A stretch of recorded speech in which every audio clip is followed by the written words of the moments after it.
Toutes les fenêtres d'avion ont un petit trou en bas.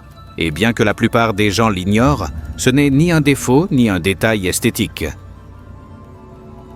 Ce trou, bien qu'il paraisse insignifiant, joue un rôle vital pour votre sécurité. Oui, un simple orifice de quelques millimètres peut empêcher la fenêtre d'éclater sous la pression, éviter qu'elle ne s'embue et même sauver des vies en cas d'urgence. Car en aviation, rien n'est laissé au hasard. Même pas ce petit trou que vous regardez sans y prêter attention pendant que vous volez dans les nuages. Tout d'abord, il faut préciser que ce petit trou que vous voyez en bas de la fenêtre de l'avion n'est ni une erreur ni une fissure. En fait, il est présent sur quasiment toutes les fenêtres des avions commerciaux modernes et fait partie intégrante du design. Son nom technique est bleed hole, que l'on traduit par orifice de décharge. Ce trou n'est pas en contact avec l'extérieur. Les fenêtres des avions ne sont pas constituées d'une seule couche, mais généralement de 3 couches transparentes. Une extérieure, une intermédiaire et une intérieure. Le trou se trouve dans la couche intermédiaire. Autrement dit, ce petit trou ne donne pas sur l'extérieur de l'avion, mais sur l'espace entre 2 de ses couches. À première vue, cela peut paraître insignifiant, mais ce trou joue un rôle absolument clé pour le bon fonctionnement de tout le système de pressurisation de la cabine.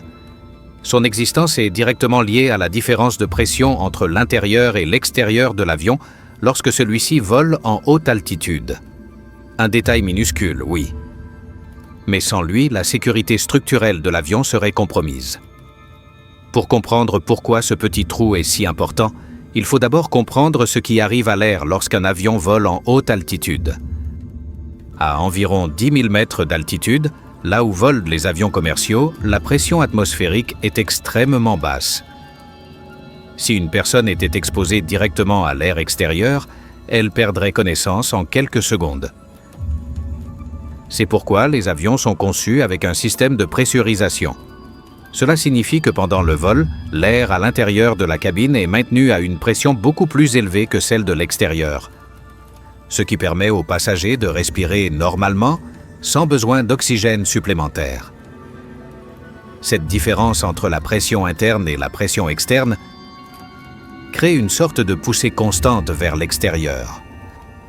Autrement dit, l'air à l'intérieur de l'avion tend à vouloir s'échapper vers la zone la moins pressurisée. C'est pourquoi toute la structure du fuselage doit être conçue pour supporter cette force. Dans ce contexte, les fenêtres jouent un rôle critique, et c'est là que ce petit trou prend tout son sens. Ce fameux trou dans la fenêtre a une fonction principale, réguler la pression entre les couches internes de la fenêtre.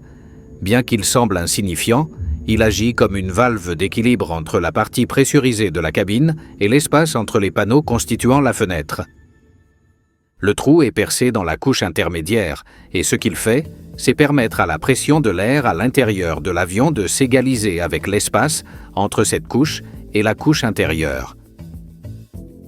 Ainsi, la couche extérieure est la seule à supporter l'énorme différence de pression avec l'extérieur.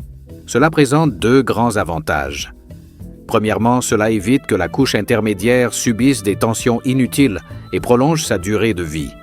Deuxièmement, et surtout, si pour une raison quelconque la fenêtre extérieure venait à être endommagée ou brisée, la couche intermédiaire reste là en tant que secours, aidant à contenir la pression pendant que l'avion effectue une descente d'urgence.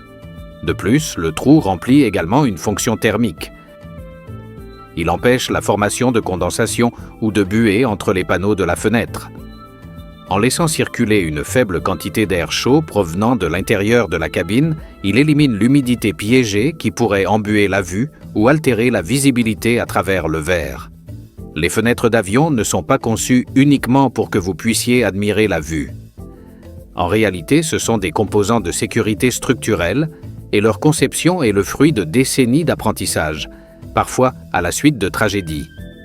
Les fenêtres d'un avion ne sont pas seulement des pièces conçues avec précision, elles font aussi partie d'un programme rigoureux de maintenance et de contrôle constant. Les avions commerciaux subissent des inspections périodiques allant des vérifications basiques avant chaque vol à des contrôles approfondis lors des maintenances majeures. Lors des inspections quotidiennes ou pré-vol, l'équipage vérifie visuellement l'état général de la cabine, y compris les fenêtres, pour détecter tout dommage évident comme des fissures ou des rayures importantes. Cependant, ces inspections superficielles ne suffisent pas à garantir la sécurité structurelle. Après un certain nombre d'heures de vol ou de cycle, un cycle correspond à un décollage et un atterrissage, l'avion doit passer des inspections techniques plus détaillées, appelées contrôles A, B, C et D, qui varient en profondeur et en étendue.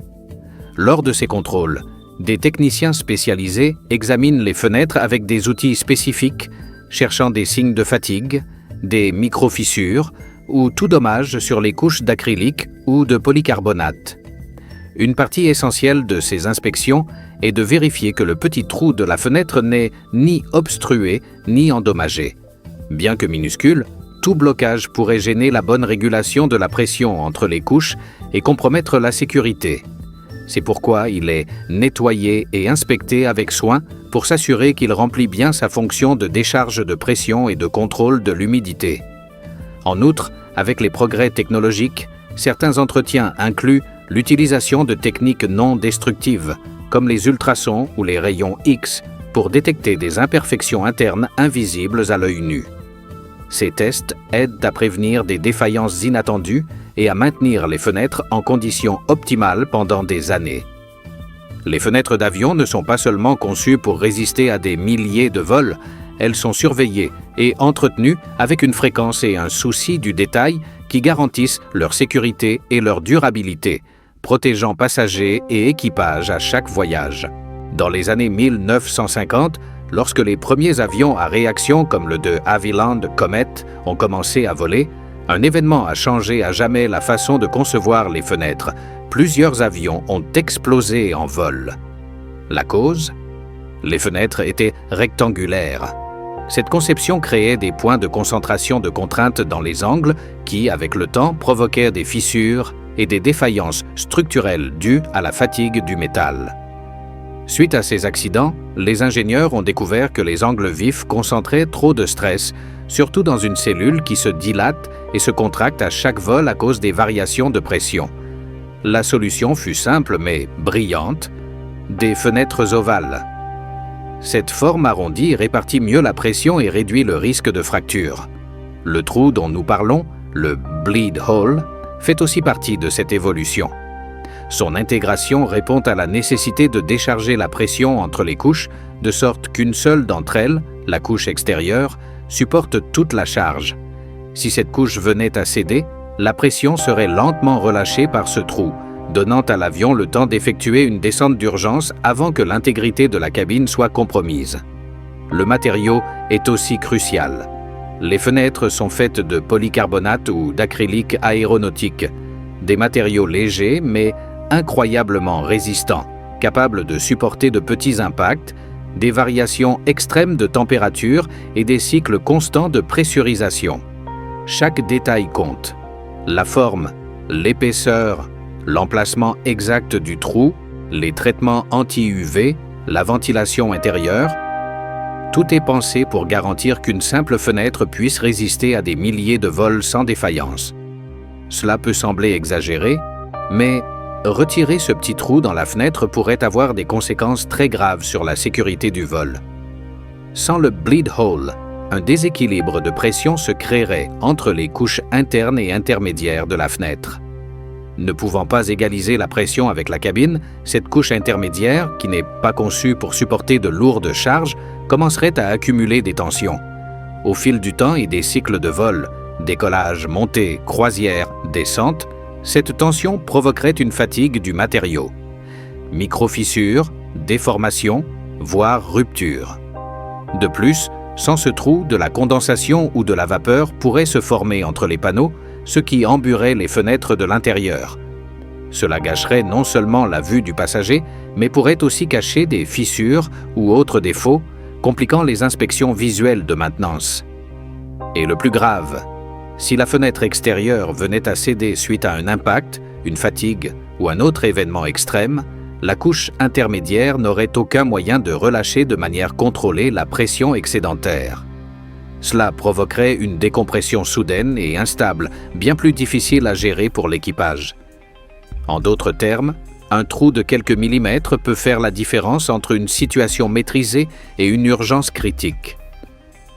Maintenant, vous savez, ce petit trou que vous avez peut-être regardé sans y prêter attention est en fait un élément clé de la sécurité de chaque vol. Il régule la pression, empêche la condensation et agit comme un mécanisme de secours en cas d'urgence.